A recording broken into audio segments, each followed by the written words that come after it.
Hi guys, PJ here. Today I'm giving you a bit of a sort of fitter's review, what I think on this. This is the Sony XAV AX3005DB. So it's a multimedia radio, as such no CD player or anything like that on these. They are very much out to date nowadays and, you know, on the way out. So on the box here, as we can clearly see, supports Apple CarPlay, made for iPhone, but it's also Android Auto as well, which is quite handy there. You can see the map mirroring going on there, which is quite a handy feature. We have Bluetooth, so in other words, it's hands-free calling for your phone and also for streaming music to it. It's DAB+, so you get your DAB radio stations. A lot of radio stations now are solely on DAB, so, you know, Talk, Sport, that type of thing. You're only going to get them on there. We've got 3 pre-outs for those inclined to stick amplifiers and things like that on it. And what else have we got? Just turn it around here. So as you can use USB, so you can plug a USB stick in it. Now the USB on this one is a cable, so in other words you have to route the cable from the back of the unit into your glove box or center console, etc. Plays all these music types: MP3, WMA, AAC, FLAC, etc, etc. We've got an extra bass, we've got a low pass filter, high pass filter, equalizer. It's a fully fledged, very good bit of kit. Being a screen, it's got a reversing camera input should you need it to have, so that could be quite handy, you know, if you're running a bigger vehicle, etc. But yeah, let's have a look at what you get in the box. So opening it up, we're greeted with a pretty chunky manual, but that is in multiple languages, so it's not as chunky as it looks there. We've got a plastic trim, which will be used on some cars, not others.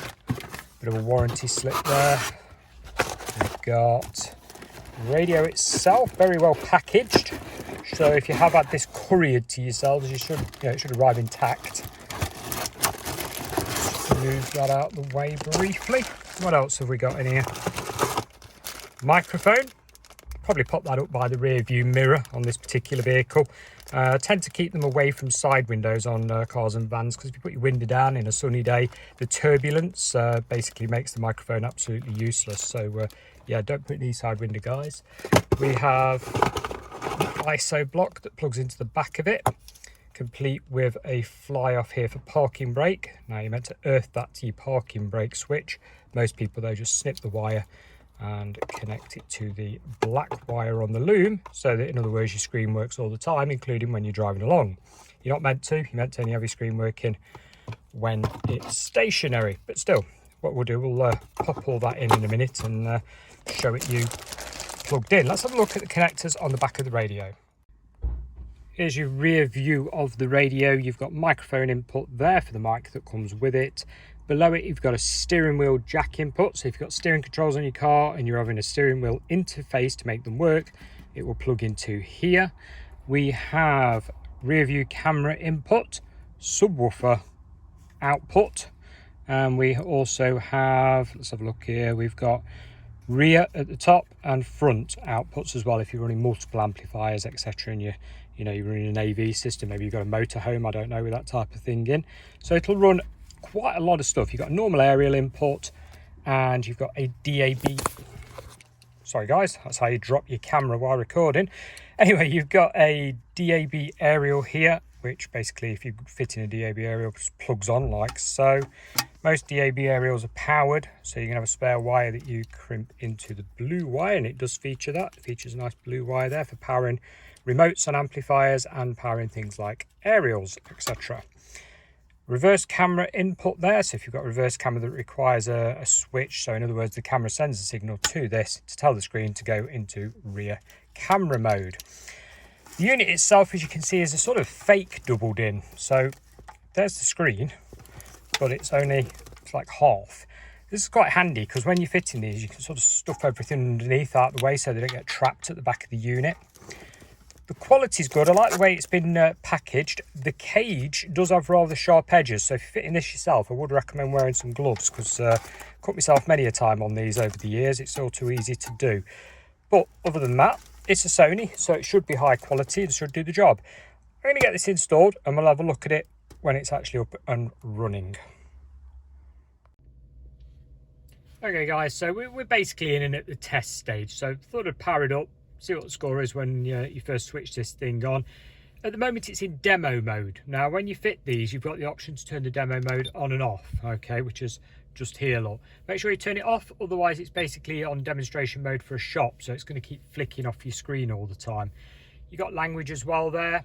Sorry about the sun, there's not much I can do at the moment, the angle of it. I've actually moved the car and I've still got sun on the screen, so it's pretty tricky to show you, but hopefully you can see there you've got language, English, demo on and off, etc. And it's basically giving you a safety warning to abide by traffic laws if you want to watch your screen, like I was saying. So we've got tuner, DAB, we've got Bluetooth audio, we've got Bluetooth phone calls there, and USB. Now I will point out before I go any further, I'm not going to be playing any music on this. Good reason: one, the YouTube channel will get a copyright strike against me, and two, it's going to sound completely different on your own system. You're going to be hearing this through whatever device you're playing it on. It's going to sound nothing like your own car, guys. So for all those that comment on previous videos about no sound, no music, that's why. Simple as that. Okay, so like I was saying, it is touchscreen, and we have got some buttons at the bottom here. We've got home, which takes you to this one. The time will automatically set via the radio, so you haven't got to worry about that. We've got volume up and down. We've got search up and down for your radio stations, and an options button just here. Now options consist of your tuner options, like so. If you want to seek and store all your, just turn that down, there we go. So basically you would seek, go to a station, pressing seek plus or minus, and then press and hold the corresponding one that you want it to store on. So for example, if you want classic FM, you could press and hold number 1 and it would store classic FM on number 1. If we just go back to options a minute, we've got DAB here, so you'd have to do an auto tune when you first plug it in, which is what it's doing right now. It's auto tuning to find all your stations. And then you can turn various sources off. Okay, source off, so you could turn USB off, for example. Speaking of USB, I'm not quite finished with it yet, but there it is. That's what you get. I'm going to put that in the center console or the glove box, and you can plug a memory stick in there to play your music off, or charge your phone, or update the firmware on the radio. Now this is quite important. Phone companies do updates very, very frequently. Okay, so in other words, you'll update your phone and then all of a sudden your Bluetooth won't work on your radio, and it's because your phone's updated and your radio's not. Okay, so your radio doesn't know how to communicate with your phone anymore. You go on the manufacturer's website, in this case it'd be Sony, Pioneer, Kenwood, whoever, and you download an upgraded firmware on a memory stick, shove it in here, and it will auto recognize you've done that and follow the update procedure. Nice and straightforward. So don't forget that one, guys. If your phone packs up because you've done a phone update, that's why. Right, we've got a graphic equalizer here, look, that we can sort of drag around. Touchscreen on this, I have found, isn't super responsive, and that's because it's a capacitive one. Okay, this is the, well, if I'm honest, cheaper version of a touchscreen. It's not quite as good as some of them. It's not bad, but it's not great either. It's not super responsive. Okay, and you can sort of tell. I mean, it does work if I'm tapping it there, but some of them are literally like your phone screen where you just, you can move things nice and easily. This isn't like that. It does require a tap, a firm to move things. Okay, if we go back to options once more, we've got an extra bass option there. We've got extra bass off 1, 2 there, and also we go to options again. There you go, that is screen off. And now do we get the screen back on? There we go, home button, guys.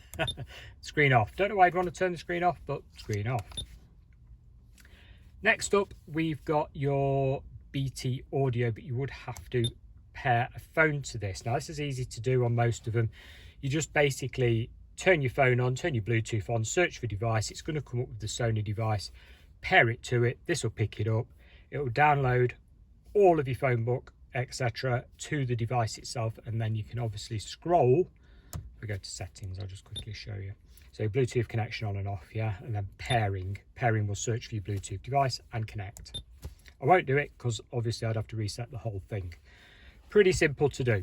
Okay, if we just go back again to the options, we have home, phone.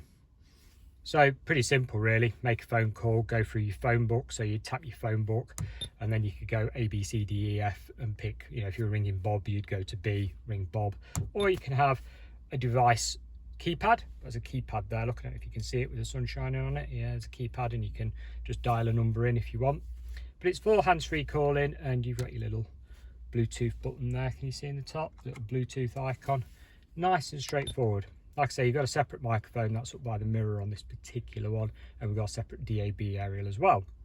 Last of all, we've got USB, and that is to play a USB device plugged into the USB cable. So I'm going to click it in and have a look at the finished article. There's how it looks in this particular car. Very flush and nice. Do like that.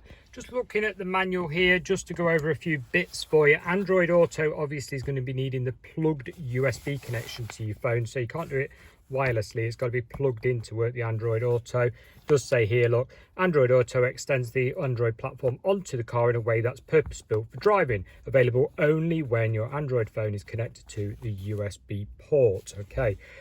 Apple CarPlay lets you use your iPhone in the car in a way that allows you to stay focused on the road, available only when your iPhone is connected to the USB port.